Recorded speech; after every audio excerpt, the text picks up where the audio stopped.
Hello guys and welcome back to your channel Exam Republic. आपका अपने channel Exam Republic पे एक बार फिर से हार्दिक स्वागत है। तो दोस्तों आज हम देखने वाले हैं प्रीलिम्स फ्री हिट सीरीज में अमेंडमेंट्स टू द कॉन्स्टिट्यूशन की संविधान में संशोधन कौन कौन से किए गए हैं। इसमें हम सारे नहीं करेंगे अमेंडमेंट्स, जो इंपॉर्टेंट है आपके एग्जामिनेशन पॉइंट ऑफ व्यू से सिर्फ वही देखेंगे। देखिए दोस्तों, अमेंडमेंट सारी ही इंपॉर्टेंट है कॉन्स्टिट्यूशन के लिए, तभी तो वो लाई गई हैं, लेकिन जो हमारा एग्जाम है उसके पॉइंट ऑफ व्यू से क्या क्या पूछते हैं, वो इंपॉर्टेंट कौन कौन सी अमेंडमेंट्स हैं वो हम देखने वाले हैं। सबसे पहले हम जानेंगे अमेंडमेंट प्रोसीजर क्या होता है, फिर हम देखेंगे कौन कौन सी अमेंडमेंट पास्ट में की गई हैं, और अंत में हम जानेंगे जो रीसेंट कुछ 5-6 अमेंडमेंट्स हैं जो कि हमेशा ही पूछी जाती है आपके एग्जाम के अंदर, तो वो देखेंगे हम। तो दोस्तों ये बहुत ही इंपॉर्टेंट टॉपिक है। जैसे कि आप जानते हैं प्रीलिम्स फ्री हिट सीरीज में हम ये देख रहे हैं कि जो इंपॉर्टेंट टॉपिक्स हैं जो कि आपके बार बार हर बारी प्रीलिम्स के एग्जाम्स में अलग अलग जो स्टेट पीएससी हो गया या यूपीएससी हो गया उनमें बार बार रिपीट होते हैं, तो वही क्वेश्चन हम देखेंगे इसके अंदर। तो आज हम अमेंडमेंट्स देखने वाले हैं और हमेशा की तरह ये वीडियो हिंदी में भी होगा और इंग्लिश में भी होगा, और जो लिखा हुआ होगा वो आपका दोनों लैंग्वेजेस में होगा, तो जिससे कि दोनों के जो स्टूडेंट्स हैं वो इसको फॉलो कर सकते हैं। तो दोस्तों यदि आप नए हैं हमारे चैनल पे, हमेशा की तरह यही कहूँगा वीडियो को अंत तक देखिएगा, फिर आप डिसीजन लीजिएगा कि यदि वीडियो आपको यूजफुल लगता है तो चैनल को ज़रूर सब्सक्राइब कर लीजिएगा, एज वही एक एक्चुअल रिवॉर्ड होता है हमारे लिए, अन्यथा कोई बात नहीं। तो आइए दोस्तों शुरू करते हैं हम आज का ये वीडियो। तो पहले बेसिक इन्फॉर्मेशन से शुरू कर लेते हैं कि अमेंडमेंट होती क्या है और कहाँ से होती है, संशोधन जो है वो कहाँ से होता है। ठीक है, तो इसके अंदर आप ये जो नंबर है ना 368, ये आप अच्छे से याद कर लीजिएगा। 368 जो है ये आर्टिकल नंबर है जिसके अंदर की अमेंडमेंट का प्रोसीजर दे रखा है। ठीक है, तो आर्टिकल 368 ये भी पूछ लेते हैं कि किससे रिलेटेड है, या अमेंडमेंट कौन से आर्टिकल में दिया गया है ये भी पूछ लेते हैं। तो 368 मैंने बोल्ड में भी लिखा है, रेड कलर में भी लिखा है, इंपॉर्टेंट है इसलिए आप इसको याद कर लीजिएगा।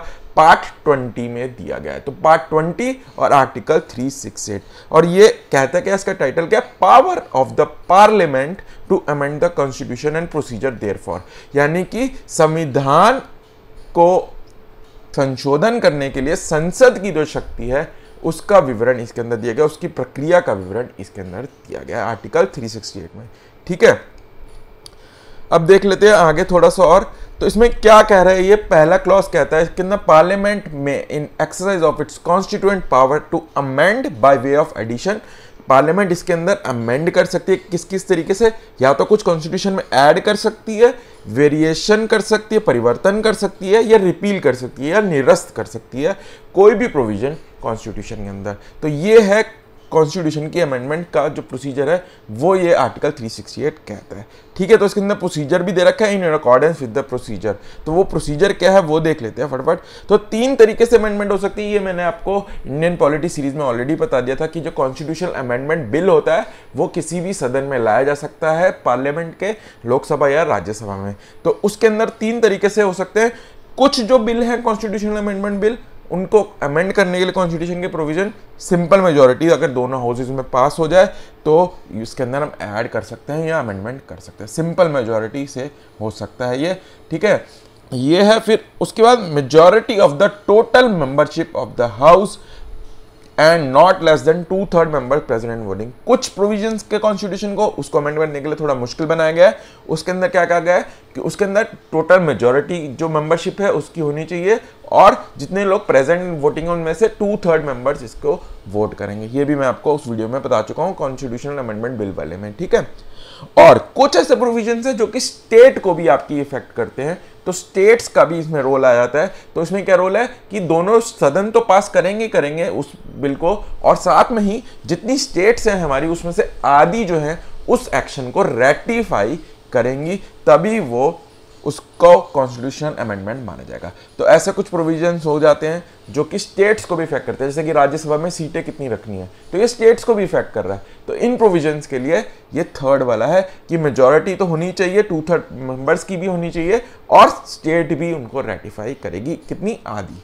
ठीक है, तो ये 3 तरीके से कॉन्स्टिट्यूशनल अमेंडमेंट हो सकता है। दोस्तों मेरी आज थोड़ा थ्रोट के लिए मैं आपसे क्षमा चाहता हूँ, मेरा थ्रोट थोड़ा सोर है इस समय, तो इस वजह से मेरी वॉइस में अगर कोई दिक्कत आ रही है तो थोड़ा सा बियर कर लीजिएगा, क्योंकि इंपॉर्टेंट वीडियो था, पेपर आने वाले हैं, इसलिए मैंने इसको आज ही बनाने का डिसाइड किया। ठीक है, अब आ जाते हैं हम अमेंडमेंट्स पे, जो पास्ट में अमेंडमेंट्स हुई हैं या संशोधन पहले कराए गए हैं। ठीक है, सिर्फ हम इंपॉर्टेंट देखेंगे। एज ऑन डेट जब मैं बात कर रहा हूं तो 105 अमेंडमेंट्स ऑलरेडी कॉन्स्टिट्यूशन में हो चुकी हैं। तो दोस्तों 105 याद करना बहुत ही कठिन है, मेरे ख्याल से तो कोई पॉसिबल नहीं है कि आप याद कर पाए। तो इंपॉर्टेंट कौन सी है पेपर के पॉइंट ऑफ व्यू से, वही हम देखने वाले हैं। तो आइए शुरू करते हैं। तो पहले हम देखेंगे फर्स्ट अमेंडमेंट एक्ट 1951। तो 1950 में बना था कॉन्स्टिट्यूशन, लागू किया गया था 26 जनवरी से। तो 1991 में ही जरूरत पड़ गई पहली अमेंडमेंट की। तो पहली अमेंडमेंट जनरली पूछ लेते हैं। तो फर्स्ट क्या थी, it added 9 schedule to the constitution. ये मैंने आपको पिछली वीडियो में भी बताया था कि शेड्यूल इनिशियली 8 ही थे, उसके बाद इनको बढ़ा के 12 हो गए एज ऑन डेट। तो पहला जो शेड्यूल था जो ऐड किया गया था, यानी कि 9th शेड्यूल, वो हमने फर्स्ट अमेंडमेंट में कर दिया था 1951 में। ठीक है, तो इसका क्या था, to overcome the difficulty of judicial scrutiny. कुछ एक्ट्स और रेगुलेशन इसके अंदर दिए गए हैं जो कि जमींदारी सिस्टम से या लैंड रिफॉर्म से रिलेटेड है, वो एक्ट जुडिशियल स्क्रूटनी के अंडर ना आए, वो इसके अंदर रखे गए हैं शेड्यूल 9 में। ये आप वीडियो में उसमें देख सकते हैं। ठीक है, तो फर्स्ट अमेंडमेंट तो यही थी। अगली इंपॉर्टेंट अमेंडमेंट है 7th अमेंडमेंट एक्ट, जो कि 1956 में लाई गई थी।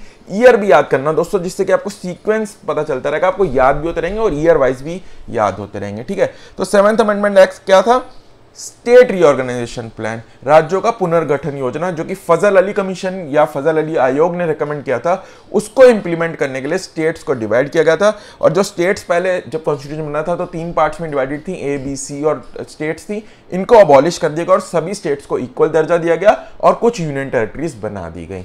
तो ये इसके अंदर 7th अमेंडमेंट एक्ट में लागू हुआ था। ठीक है, इंपॉर्टेंट है ये 7th वाला, पूछ लेते हैं। फिर आता है 14th। इसके अंदर क्या था, ये इतना इंपॉर्टेंट नहीं है, पर ये पौंडीचेरी को इनकॉर्पोरेट किया गया था as union territory in first schedule 1962 में हुआ था, जो पौंडीचेरी को आज़ाद कराया गया था। उसके बाद इसको इंडिया का पार्ट बना दिया गया था एज यूनियन टेरिटरी। तो ये 14th अमेंडमेंट में हुआ था। ठीक है, इतना इंपॉर्टेंट नहीं है। 24th amendment very important, Golaknath case हुआ था वर्सेस स्टेट ऑफ पंजाब। उसके अंदर सुप्रीम कोर्ट ने कुछ जजमेंट दी थी कि आप कुछ पार्ट फंडामेंटल राइट्स के गवर्नमेंट जो है वो पार्लियामेंट के थ्रू अमेंड नहीं करा सकती। तो इस डिफिकल्टी को ओवरकम करने के लिए ये संशोधन लाया गया था कि गवर्नमेंट किसी भी पार्ट को कर सकती है फंडामेंटल राइट्स के। तो ये है गोलकनाथ केस को ओवरकम करने के लिए, वेरी इंपॉर्टेंट, पूछ लेते हैं। ठीक है, और जैसे कि मैंने कहा, ये संविधान का किसी भी भाग का संशोधन कर सकती है गवर्नमेंट इस अमेंडमेंट के बाद। तो ये लाया गया था 1971 में, 24वां अमेंडमेंट। अब आएंगी 2 बहुत ही ज्यादा इंपॉर्टेंट अमेंडमेंट जो कि हर बारी पूछी जाती हैं। ये आप लगा लीजिए 99% चांस है ये पूछी जाएंगी। 42nd अमेंडमेंट एक्ट 1976 और 44th अमेंडमेंट एक्ट 1978।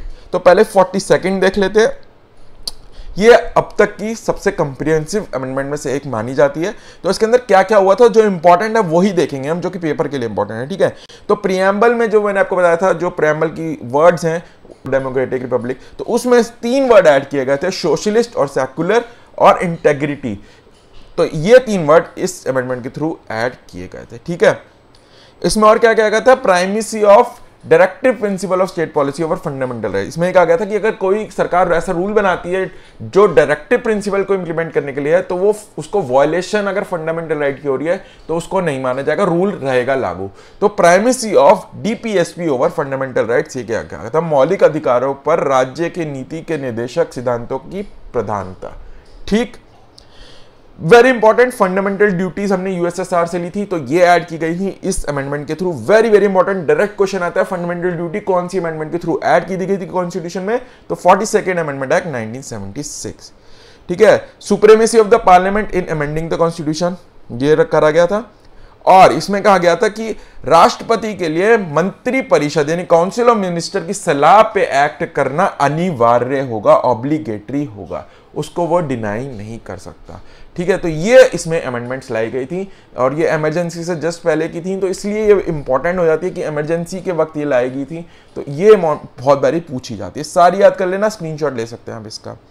अगली, अब क्या हुआ, जब इमरजेंसी के बाद जब दूसरी गवर्नमेंट आई, जनता गवर्नमेंट, तो उन्होंने भी कुछ अमेंडमेंट्स लाई जो कि इमरजेंसी जैसी सिचुएशन दोबारा ना हो देश में, उनके इरिटेंट्स को रिमूव करने के लिए, अड़चनों को रिमूव करने के लिए लाई गई थी, जो कि 42nd अमेंडमेंट में गवर्नमेंट ने लाई थी। ठीक है, तो उनको रिमूव करा था इसके थ्रू। तो बेसिकली जैसे कि मैंने कहा कि जो इमरजेंसी के प्रोविजंस है उनका मिसयूज ना कर पाए गवर्नमेंट, उसके लिए कुछ इसमें स्टेप्स लिए गए थे, ठीक है। और सबसे इंपॉर्टेंट जो इसमें पूछा जाता है क्वेश्चन कि right to property fundamental right कब हटाया गया था, कौन सी अमेंडमेंट के थ्रू हटाया गया था, तो ये है 44th अमेंडमेंट एक्ट 1978। इसके अंदर राइट टू प्रॉपर्टी जो है वो फंडामेंटल राइट से हटा दिया गया था। जो पहले 7 फंडामेंटल राइट से अब केवल 6 रह गए थे, और ये जो राइट टू प्रॉपर्टी था इसको आर्टिकल 300A में डाल दिया गया था। तो ये एक कॉन्स्टिट्यूशनल राइट बन गया था, पर फंडामेंटल राइट नहीं रहा था, ठीक है। वेरी इंपॉर्टेंट, प्रॉपर्टी वाला पूछते हैं। ये मैंने आपको पिछली वीडियो में बताया था, शेड्यूल 9 में 52 जो है अमेंडमेंट एक्ट शेड्यूल 10 इसमें ऐड किया गया था कि एंटी डिफेक्शन लॉ जो दल बदल वाला विरोधी कानून था वो लाया गया था और इसको शेड्यूल 10 में डाल दिया गया था। तो ये ऑलरेडी मैं बता चुका हूँ, इसको डिटेल में नहीं देखेंगे। फिर देखते हैं 69th amendment act 1991, very important. इसमें जो दिल्ली थी उसको national capital territory of Delhi का दर्जा दिया गया था। यूनियन टेरिटरी तो थी दिल्ली, तो उसको एक national capital territory special status दिया गया था, जिसके अंतर्गत दिल्ली की अपनी एक स्टेट लेजिस्लेटिव असेंबली होगी, अपना चीफ मिनिस्टर होगा, जो कि बाकी यूनियन टेरिटरीज को प्रोवाइडेड नहीं था। तो इसके लिए आर्टिकल 239A और 239AB डाले गए थे कॉन्स्टिट्यूशन के अंदर। वेरी इंपॉर्टेंट, पूछा जाता है दिल्ली को स्पेशल स्टेटस कौन से अमेंडमेंट में दिया गया था, 69th अमेंडमेंट 1991। 73 और 74 ये मैं आपको ऑलरेडी बता चुका हूं। इसमें क्या था कि 73 में शेड्यूल 11 डाला गया था पंचायती राज इंस्टीट्यूशन के लिए, और 74th में डाला गया था म्यूनिसिपैलिटीज के लिए, और इनकी पावर्स क्या होंगी ये सब दिया गया था। और शेड्यूल 11 और 12 डाले गए थे इन दोनों अमेंडमेंट के थ्रू रिस्पेक्टिवली, ठीक है। तो पंचायती राज और म्यूनिसिपैलिटीज ये ऑलरेडी डिस्कस कर चुके हैं हम पिछली वीडियो में, ज़्यादा डिटेल में नहीं जाएंगे इसमें। फिर आ जाती है 84th अमेंडमेंट, इतना इंपॉर्टेंट नहीं है, पर इसमें क्या था, डीलिमिटेशन से रिलेटेड है, याद ऐसे रख लेना, डीलिमिटेशन से रिलेटेड है, निर्वाचन क्षेत्रों के परिसीमन से रिलेटेड है ये, ठीक है।